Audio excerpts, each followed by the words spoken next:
नमस्कार साथियों। कहानियों की श्रृंखला में आज मैं आपको एक अच्छी सी कहानी सुनाऊंगी। जो आप सुनेंगी तो आपका मन भी अ, कुछ थोड़ा सा आनंद से भी भरेगा और फिर आपको ऐसे लगेगा कि काश ये इच्छा पूरी हो ही जाती।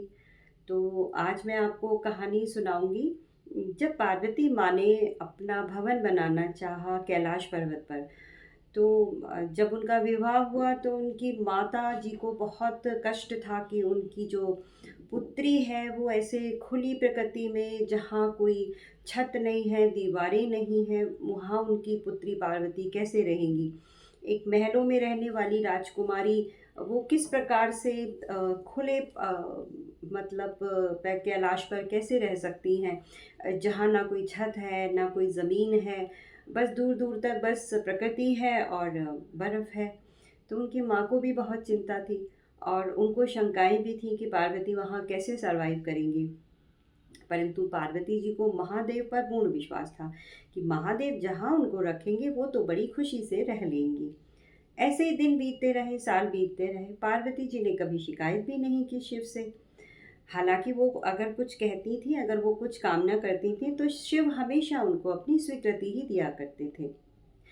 परंतु समय के साथ उनका परिवार बढ़ा। गृहस्थ जीवन में उनके 3 बच्चे हुए, कार्तिकेय, अशोक सुंदरी और गणेश जी। तो एक बार सब लोग ऐसे ही बैठे हुए थे और माँ अन्नपूर्णा ने भोजन बनाया था, तो सब लोग भोजन कर रहे थे।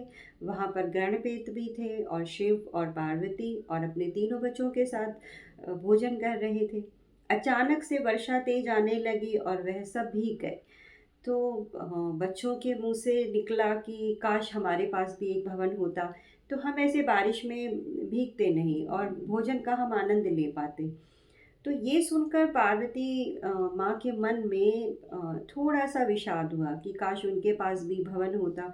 तो उस समय में उनको भवन की आवश्यकता सताने लगी, जो एक पत्नी को कभी नहीं हुई थी भवन की आवश्यकता, परंतु एक माँ को ये आवश्यकता लगने लगी कि अब उसके बच्चों के पास एक घर होना चाहिए, जहाँ वो सुख से रह सकें, जहाँ उन्हें शीत का और गर्मी का और जो बारिश है, वर्षा ऋतु है, उसका सामना ना करना पड़े। तो लगी करने वो अपने प्रयत्न। जब उन्होंने अपनी इस इच्छा को शिव जी को बताया, तो पहले तो शिव जी ने नानकुर की, और जैसे कि आमतौर पर सारे ही पति करते हैं, अपनी अपनी परेशानियां बताई कि पार्वती, यहाँ कैलाश पे भवन निर्माण तुम कैसे कर सकती हो, और प्रकृति है, प्रकृति में तो सारे सुख हैं, प्रकृति माँ की तरह होती है, और प्रकृति छत भी है, जमीन भी है, जैसे वो कर सकते थे उन्होंने पार्वती माता को मनाने का प्रयास किया।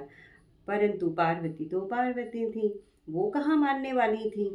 तो फिर हार कर शिव को अपनी उन्होंने अपने सारे साम दाम दंड भेद से और खूब शिकायतें की और खूब उनको बोला कि आपको तो मेरी कोई परवाह ही नहीं है, और आप तो चाहते ही नहीं हो कि मैं घर में रहूं, और आपको तो अपने बच्चों के बारे में, जैसे आप स्वयं वैरागी हैं, आपको लगता है कि आपके बच्चों के बच्चे भी आपके ऐसे रह सकते हैं, जैसे आमतौर पर महिलाएं करती हैं, उन्होंने भी ठीक वैसा ही किया और हार कर शिव को अपनी स्वीकृति देनी ही पड़ गई। ठीक है पार्वती, जैसी तुम्हारी इच्छा, तुम भवन निर्माण कर लो यहाँ पर, मुझे तुम्हारी खुशी में ही मेरी खुशी है, और तुम जैसा चाहो वैसे ही ठीक है।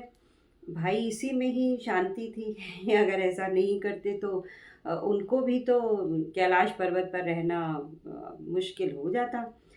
तो उन्होंने अपनी स्वीकृति दे दी।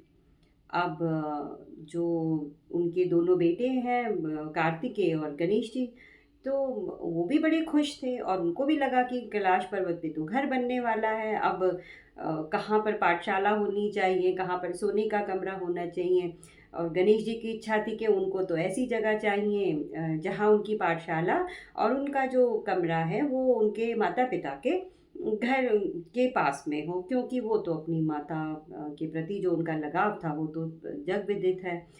कार्तिकेय योद्धा थे, तो उन्होंने कहा कि मैं चाहता हूँ कि जहाँ पर मैं रहूँ वहाँ आप उसके पास में ही मेरी शस्त्रशाला हो, जहाँ मैं अपने शस्त्रों का को सीख सकूँ, अपनी शिक्षा दीक्षा को और आगे बढ़ा सकूँ। तो अशोक सुंदरी से पूछा गया तो उन्होंने भी कहा कि ऐसी जगह जहाँ पर मैं तप कर सकूँ अच्छे से। तो ऐसे-ऐसे सबने अपनी इच्छाएँ बताई। पार्वती तो बच्चों में ही खुश थीं, जो बच्चों की इच्छा हो। जैसे एक माँ होती हैं अन्नपूर्णा, जगदम्बा, तो वैसे ही वो थीं। तो सब अपना-अपना प्रयास करने लगे। तो गणेश जी और कार्तिकेय जी निकल गए। उन्होंने सोचा पहली बार कैलाश पर भवन निर्माण होने जा रहा है, तो उनका भवन तो सबसे अच्छा होना चाहिए। तो पूरा विश्व घूमने के लिए निकल पड़े कि देखें किसका जो भवन है वो सबसे अच्छा है, हम वैसा ही भवन बनाएँगे। तो वो बैकुंठ पहुँचे, तो वहाँ भी छत नहीं थी, वहाँ भी ज़मीन नहीं थी। विष्णु जी पार्वती जी के साथ शेषनाग पर विराजते हैं। फिर ब्रह्मलोक गए, वहाँ पर उन्होंने देखा कि ब्रह्म ब्रह्म जी जो हैं वो तो कमल के फूल पर विराजमान हैं, तो उन्हें वो पसंद नहीं आए। और अब घूमते-घूमते वो शनि लोक पहुँचे। वहाँ शनि देव जो थे बेचारे हैरान, परेशान, दुःख के सागर में डूबे हुए, जैसे उनका स्वभाव है, वैसे ही वो पड़े हुए थे। उनकी पत्नी भी उनसे कह रही थी कि जाइए देव कहीं घूम आइए, किसी से मिल आइए, किसी से बात कर आइए, घर से निकलेंगे तो अच्छा लगेगा। परंतु शनि तो शनि हैं, उन्हें तो भाई वो किसी की कहाँ सुनते हैं। दंडाधिकारी हैं, वो दंड देने वाले हैं, उनको बस दंड से ही प्यार है, सबको अच्छा बुरा सिखाते हैं, कर्मों का फल देते हैं, वो कहाँ किसी की सुनने वाले थे। तो वो बोले कि जी, वो अपनी पत्नी की कोई भी बात नहीं सुन रहे थे। हालाँकि उनकी पत्नी बहुत प्रयास कर रही थी कि देव जाओ कहीं घूम आओ, पर नहीं जी, कुछ नहीं हुआ। घूमते-घूमते गणेश और कार्तिकेय भी वहाँ पहुँचे। उन्होंने भी शनि की जब स्थिति देखी तो उन्होंने कहा कि जाइए आप कैलाश चले जाइए और महादेव से मिल आइए। आपके मन को हर्षोल्लास होगा। ये विचार उनको पसंद आया और वो निकल पड़े कैलाश की तरफ। उधर कैलाश पर्वत पर पार्वती जी ने जो है अपने भवन की प्रतिकृति बनाई हुई थी। नारद जी भी वहाँ थे। अब बताइए, नारद जी वहाँ थे तो क्या ही हो सकता था। वो तो इधर की उधर करने में, लोगों को सलाहें देने में माहिर हैं। उसके बाद भी ब्रह्म ऋषि हैं। उनको हमेशा तारीफें ही मिलती हैं, जबकि सबसे ज़्यादा लगाई बुझाई का काम नारद जी ही करते हैं। बस फिर क्या था, जब पता चला कि जो शनि है वो कैलाश पर्वत की तरफ आ रहे हैं, उन्होंने जल्दी से जाके पार्वती माता को बताया कि माता आपने तो प्रतिकृति बनाई है अपने भवन की, परंतु इधर तो शनि देव आ रहे हैं, जल्दी से छुपा लीजिए, कहीं उनकी दृष्टि पड़ गई तो क्या होगा आपके भवन का। माता भी डर गईं। उन्होंने भी कहा कि कैसे रोका जाए। उन्होंने शिव से कहा कि भाई आप इनको रोकिए, इनको मत आने दीजिए कैलाश में। शिव बोले मैं किसी को कैसे रोक सकता हूँ कैलाश में आने से, तुम ही बताओ पार्वती। कैलाश तो सबके लिए खुला हुआ है। अब माता तो माता है, उन्होंने कहा ठीक है वो अंदर आप उनको नहीं रोक सकते तो ठीक है, आप ही कैलाश से बाहर चले जाइए और बाहर जाके विराजिए। जब वो चले जाएं तब कैलाश में आइएगा। शिव तो कभी कोई बात टाल ही नहीं सकते पार्वती की। उन्होंने कहा जैसी तुम्हारी इच्छा प्रिय, और वो जाकर कैलाश के बाहर विराज गए। अब शनिदेव आए, शिव जी से मिले, बड़ा उनकी आर मनुहार की और उनकी बड़ा कि मेरा मन बहुत अशांत था, मैं आपसे मिला तो मुझे बड़ा अच्छा लगा। और एक काम कीजिए महादेव, बस मुझे डमरू बजा दीजिए, मैं डमरू की आपकी आवाज़ सुन लूँ, तो हो सकता है मेरे मन का विषाद कुछ कम हो जाए।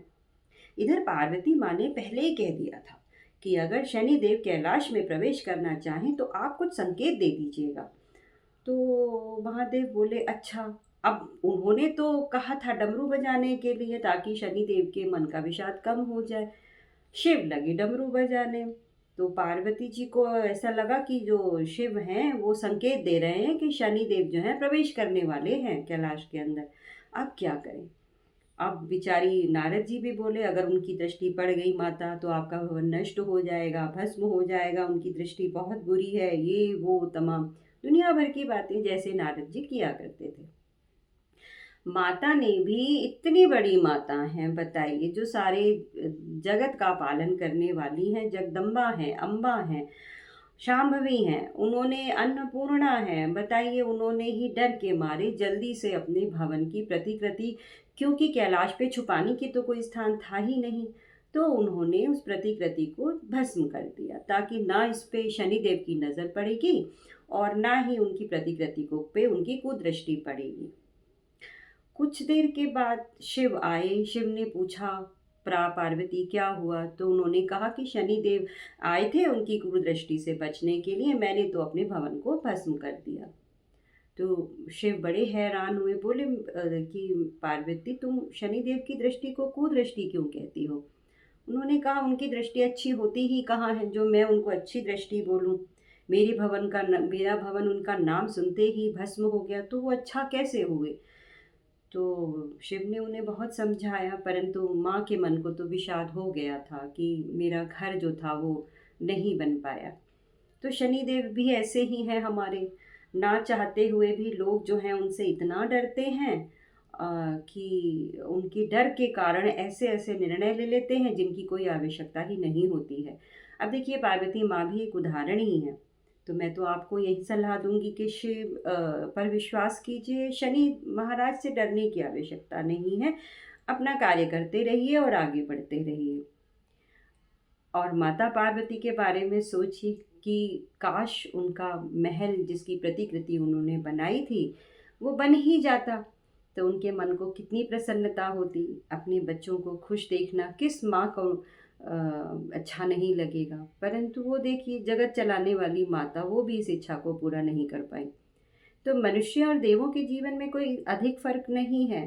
जितना कष्ट मनुष्यों को है, देवताओं में और देवों ने भी कष्ट तो कम नहीं उठाए हैं संसार का पालन करने के लिए। आशा करती हूँ ये कथा आपको अच्छी लगी होगी। इस कथा को आप किस प्रकार लेते हैं ये आपके ऊपर है। इसी के साथ यहाँ पे अपनी कथा का समापन करती हूँ। आपका दिन शुभ रहे। नमस्कार।